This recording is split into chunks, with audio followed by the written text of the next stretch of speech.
Hello everyone. So our next point is consumer perception. So according to Stephen, perception may be defined as a process by which individuals organize and interpret their sensory impressions in order to give meaning to their environment.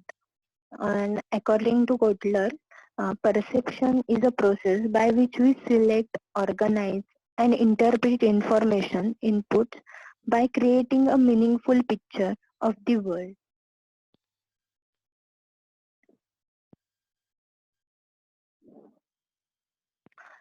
So in short, perception म्हणजे काय तर एखाद्या गोष्टीबद्दल, वस्तूबद्दल किंवा व्यक्तीबद्दल आपण काही अंदाज बांधतो किंवा अनालिसिस करतो. ते मेंटल लेवलला असतं की फूडच्या रिलेटेड असेल तर त्याचा फूडचं जे गार्निशिंग आहे किंवा त्याचा स्मेल असेल तर त्याच्यावरून आपल्याला कळतं की फूड टेस्टी झालं असेल तर हे काय आहे तर ते परसेप्शन आहे. तर मिनिंग ऑफ परसेप्शन आता आपण अकॉर्डिंग टू कंझ्युमर परसेप्शन बघतो. तर perception is how a consumer perceive thing around him. Perception is the process of seeking awareness or understanding the sensory information. It represents how an individual recognizes, organizes, selects, and interprets each situation based on their needs, values, and expectations. A consumer perceives brand or products according to their preference and then takes decisions based on their perception rather than objective reality. आता perception role play कसा करतो तर एखाद्या वस्तूबद्दल किंवा service बद्दल एक perception mind मध्ये create झालेलं असतं की ते साधारण काय असेल किंवा ती सर्व्हिस कशी प्रोव्हाइड करत असतील. त्याची थोडीशी बेसिक इन्फॉर्मेशन पण येऊ शकते त्याच्यामध्ये आणि एक जनरल अनालिसिस असतं. तर त्याच्यावरून ऍक्च्युअल डिसिजन परसेप्शन वर घेतला जात नाही तर त्याच्याबद्दल जी डिटेल म्हणजे ऍक्च्युअल इन्फॉर्मेशन जी आहे तर ती घेतली जाते आणि मग डिसिजन घेतला जातो परचेस करण्यासाठीचा. आता एक्झाम्पल जर कन्सिडर करायचं झालं तर त्याच्यामध्ये Cadbury aim and creating a perception of its brand called celebrations, not as a chocolate but as a brand of sweet mint for all festival occasions. आता कॅडबरीचं जर एक्झाम्पल कन्सिडर केलं तर ऍक्च्युली ते स्वीट आहे, चॉकलेट आहे, ठीक आहे. तर पण ते कुठच्याही फेस्टिवल साठी आपण देऊ शकतो. म्हणजे रक्षाबंधन असेल, त्याच्यानंतर भाऊबीज असेल किंवा अगदी व्हॅलेंटाईन डेज आहेत, बर्थडेज आहेत. तर कुछ मीठा हो जाए असं त्यांचं ती टॅगलाईनच आहे. तर हे काय आहे की परसेप्शन म्हणजे सेलिब्रेट करायचं असेल एखादं ओकेजन किंवा एखादी मोमेंट तर कॅडबरी, ठीक आहे. तर त्या ब्रँड बद्दल, त्या प्रोडक्ट बद्दलचं ते परसेप्शन आहे. नेक्स्ट आहे फीचर्स और characteristics of perception. First one is a perception is a complex and dynamic process. Individual interpret stimulus in accordance to their environment, need, expectation, and experience. It involves three aspects. There are selection, organization, interpretation. आता perception जे आहे तर ते त्याला बरेच factors जे आहेत तर ते इम्पॅक्ट करतात. मग एन्व्हायरमेंटल असतील किंवा एक्सपेक्टेशन्स आहेत किंवा एक्सपिरियन्स आहेत. तर समजा एखाद्या फूडच्या रिलेटेड जर कन्सिडर केलं तर त्या ठिकाणचं फूड म्हणजे आपण जनरली गाडीवरचं फूड जर असेल, स्ट्रीट फूड जे पण म्हणतो, तर ते अनहायजेनिक म्हणूनच आपण काही जण काही जण परसिव्ह करतात, ठीक आहे. पण काही हॉकर्स जे आहेत किंवा सेलर जे आहेत, तर ते हँड ग्लोव्ज वगैरे घालून तेवढी केअर घेऊन ते फूड प्रिपेअर करत असतात. पण हे काय झालं तर परसेप्शन, की त्यांचं बिझनेस जे आहे तर ते स्ट्रीट फूड मध्ये करतायत. त्यांचं हॉटेल किंवा रेस्टॉरंट असतं तरी ते परसेप्शन चेंज झालं असतं. त्याच्यानंतर एक्सपेक्टेशन, मग टेस्ट वाईज असू शकतील, की एखाद्या ठिकाणी गेल्यानंतर त्या फूड बद्दल असेल किंवा प्रॉडक्ट बद्दल असेल, की त्याची टेस्ट अशी असली पाहिजे किंवा साधारण पण ते प्रोडक्ट जे आहे तर त्याचे फीचर्स किंवा कॅरेक्टरिस्टिक्स जे आहेत तर ते परसिव्ह केलेले असतात. तर त्या तशा नसतील किंवा त्याच्यापेक्षा जास्त मिळालं असेल तर पॉझिटिव्ह कन्सिडर करू शकतो. त्याच्यानंतर एक्सपिरियन्सेस मध्ये आता आपण एखादं प्रोडक्ट यूज करून झाल्यानंतर त्या प्रोडक्ट बद्दल किंवा त्या सर्व्हिस बद्दल आपलं एक ओपिनियन तयार होतं, की हे प्रोडक्ट चांगलं आहे किंवा हे चांगलं नाहीये, ह्याच्यापेक्षा अजून चांगलं काहीतरी मिळालं असतं किंवा ह्या दुसऱ्या कंपनीचं प्रोडक्ट ह्यापेक्षा चांगलं आहे. तर हे झालं परसेप्शन. नेक्स्ट आहे perception is a mental process. Perception involves a lot of mental effort. It is mental process where an individual gathers data or information from the environment, organizes it, and thus draws meaning from it. आता हे analysis जे आहे किंवा interpretation आहे, तर ते असं पेपरवर कॅल्क्युलेट करून आपण करत नाही. ठीक आहे. ती मेंटल प्रोसेस आहे, की एखाद्या प्रोडक्टला किंवा सर्व्हिसेसला बघून किंवा त्या सेलर ची जी सर्व्हिस आहे किंवा तो फॅसिलिटीज ज्या प्रोव्हाइड करतोय, तर त्याच्याबद्दल एक मेंटल परसेप्शन तयार होतं. ही सायकोलॉजिकल प्रोसेस आहे. नेक्स्ट आहे perception is an intellectual process. Perception involves a lot of cognitive effort and therefore it is called an intellectual or thinking process. It is process where an individual's activity, emotions, feelings, etc. depends upon his perception of his surroundings or environment. The perception म्हणजे thinking प्रोसेसवर आहे. आता ह्याच्यात general example द्यायचं झालं तर काही माणसं negative thinking करतात, म्हणजे त्यांना निगेटिव्ह साईड जी आहे ती पहिली दिसते. ठीक आहे. काही जण खूप पॉझिटिव्ह असतात, त्यांना चांगलंच दिसतं किंवा एखाद्या गोष्टीतलं चांगलं शोधतात. तर ही त्यांची थिंकिंग प्रोसेस आहे.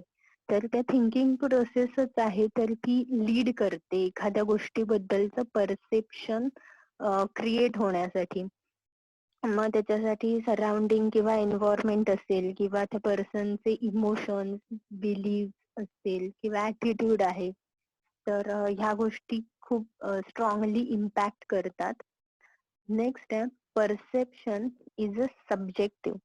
Perception is a subjective by nature as it is a cognitive process. It is a subjective process as two individuals may perceive the same product or brand differently. When two individuals are exposed to the same product or brand according to which they select them, organize them, and interpret them may be completely different. It is due to the reason that may have different backgrounds, personality, motivations, lifestyle, learning, value, culture, etc. आता ह्याच्यातलं example द्यायचं झालं तर आपण sale phone continuously change करत असतो किंवा वेगवेगळ्या ब्रँडचे यूज करून बघत असतो.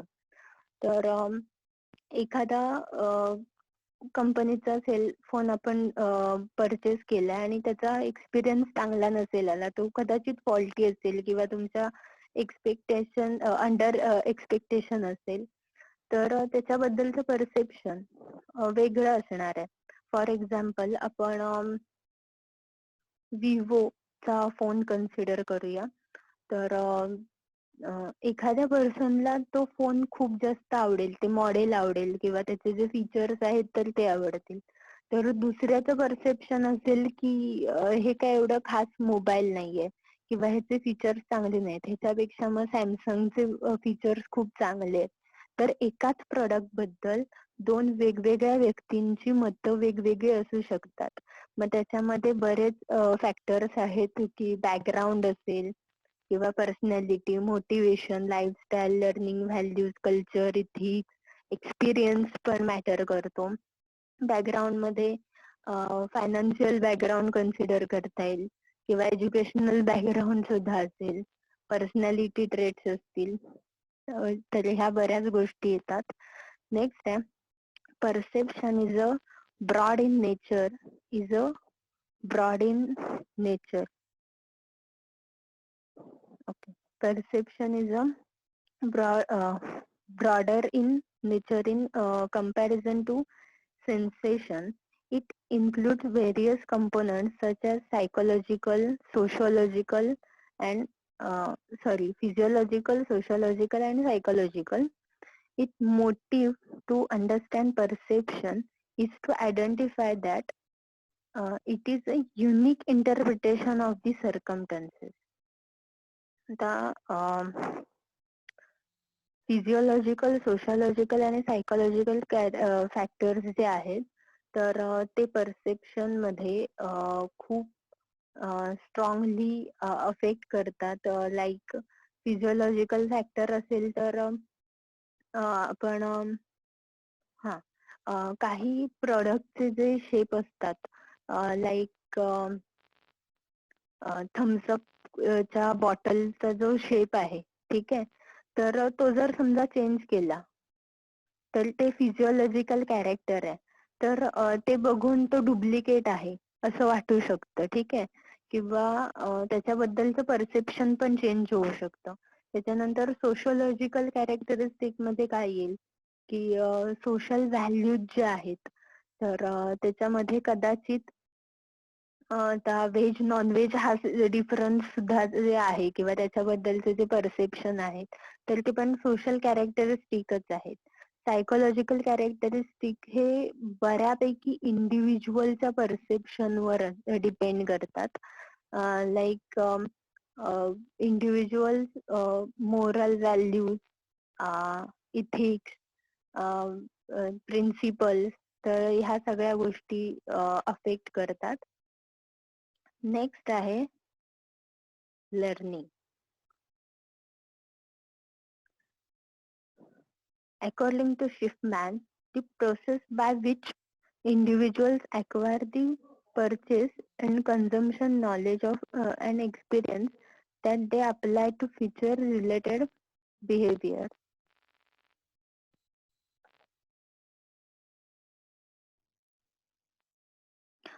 सिंपल मिनिंग काय आहे लर्निंगचा, तर एकतर लर्निंग कंटिन्युअस प्रोसेस आहे. डे टू डे लाईफ मध्ये पण आपण बऱ्याच गोष्टी शिकत असतो. मग एखाद्या प्रोडक्ट बद्दल असेल, एखाद्या पर्सन बद्दल असेल किंवा एखादी इन्फॉर्मेशन असेल, सब्जेक्ट रिलेटेड असेल, तर त्या पर्टिक्युलर गोष्टीबद्दलचं नॉलेज किंवा इन्फॉर्मेशन किंवा एक्सपिरियन्स हे काय आहे तर लर्निंग आहे. तर meaning of learning, learning involves a change in behavior. Learning is a continuous process. Through this process, consumers attain knowledge and experience. This process also forms the basis for future behavior. Learning helps in improving the work performance. It also improves the human behavior in an organization. Consumer learning is essential process in which the consumers learn about marketing through various aspects like observation, information, experience, etc. The marketing strategy is a driving force to provide useful information and guidance to the consumers regarding product, advertisement, branding, and product packaging and distribution channels. आता learning process मध्ये main aspect काय येतात किंवा तर what, where, how and why. म्हणजे information कशाच्या बाबतीत आहे, belonging from where, how, why, मग प्रोडक्टच्या प्रोसेसिंग बद्दल असेल, पॅकेजिंग बद्दल असेल, तर बऱ्याच गोष्टी आहेत त्याच्यात, किंवा एखादा सर्व्हिस प्रोव्हायडर बद्दल असेल. तर एक तर लर्निंग ऑब्झर्वेशन मेथड आहे, दुसरी इन्फॉर्मेशन, की आपण काय वाचतो त्याच्यातून आपल्याला समजतं की एखादा प्रोडक्ट किंवा एखादा सर्व्हिस जी आहे तर ती काय पद्धतीने वर्क करते किंवा काय कशी वर्क होते. त्याच्यानंतर एक्सपिरियन्स आहे की ती सर्व्हिस किंवा ते प्रोडक्ट आपण यूज करतो. ठीक आहे. आता लर्निंग मध्ये एकतर कन्झ्युमर जे आहे तर ते एक्सपिरियन्स शेअर करत असतात एकमेकांना, तर त्याचा सुद्धा इम्पॅक्ट पडतो की एखाद्या कन्झ्युमरने प्रोडक्ट परचेस केलं नसेल, पण त्याच्या बाईंग बिहेवियरवर किंवा लर्निंगवर त्याचा इम्पॅक्ट होऊ शकतो की दुसऱ्यांनी त्या प्रोडक्ट बद्दलची इन्फॉर्मेशन त्याच्याशी शेअर केली असेल. Features or nature of learning. First one is involves change in behavior. Learning pertains to change in behavior, hence it need not to be improvement over the past behavior. It may be cautious or uncautious. It can be positive or negative learning. Positive learning will lead to improve behavior, whereas negative learning, bad habits, prejudices, etc. can be learned. आता change in behaviour मध्ये learning process कशी lead करते, तर positive learning मध्ये आपल्याला एखादी गोष्ट, एखादं प्रोडक्ट जर चांगलं असेल तर आपण काय करतो की ते प्रोडक्ट परचेस करायला लागतो किंवा त्या प्रोडक्टची इन्फॉर्मेशन शेअर करतो की हा हे प्रोडक्ट यूज करून बघ. ठीक आहे. किंवा त्याची इन्फॉर्मेशन सीक करतो अजून डिटेल मध्ये हवं असेल काही तर हे पॉझिटिव्ह ऍटिट्यूड आहे. निगेटिव्ह ऍटिट्यूड मध्ये काय झालं की चुकीच्या गोष्टी ज्या आहेत तर त्या शिकल्या जातात. म्हणून जनरली जे आपण 16 to 19-20 एज पिरियड जो आहे तर त्याच्यामध्ये आपण जनरली कन्सिडर करतो की खूप सेन्सिटिव्ह एज असतं, की ज्याच्यामध्ये चांगल्या गोष्टी पण शिकतात मुलं आणि चुकीच्या गोष्टींकडे सुद्धा अट्रॅक्ट होऊ शकतात. तर त्याच्यामुळे पॅरेंटहुड जे आहे तर ते त्या एज मध्ये खूप जास्त स्ट्रॉंग आणि अलर्ट असतं. नेक्स्ट आहे learning is a continuous process. रोज डे टू डे लाईफ मध्ये आपण काही ना काहीतरी शिकतच असतो. त्याच्यामुळे learning is a continuous process which involves and changes occur due to newly acquired knowledge. Consumer learning helps a consumer to gain immense knowledge from reading magazines, articles, books, through observation, from discussion and self-thinking. एखाद्या गोष्टीबद्दलचं आपण knowledge कसं घेतो किंवा कसं मिळतं, तर magazine मध्ये कुठेतरी ऍड वाचतो किंवा एखादा आर्टिकल असतं, पेपर मध्ये एखादं आर्टिकल वाचतो किंवा बुक मध्ये एखादी इन्फॉर्मेशन दिलेली असते किंवा आपण काही गोष्टी ऑब्झर्व करतो, काही गोष्टींचं डिस्कशन करतो आणि त्याच्यावर विचार करतो. ठीक आहे. तर ह्या प्रत्येक गोष्टीतून वेगवेगळं काहीतरी सापडत जातं. तर त्याच्यातून ही आहे कंटिन्युअस लर्निंग प्रोसेस. नेक्स्ट आहे learning is a cognitive process. Learning is considered as a cognitive process since it can only be seen in an individual's behavior. Learning includes exposure to information, its processing and understanding, how consumers learn and keep in memory. It always effort of marketer that their communication should not only be noticed, but they should be believed remember and recall when occasion arises to buy that product. आता हे individual behaviour आहे की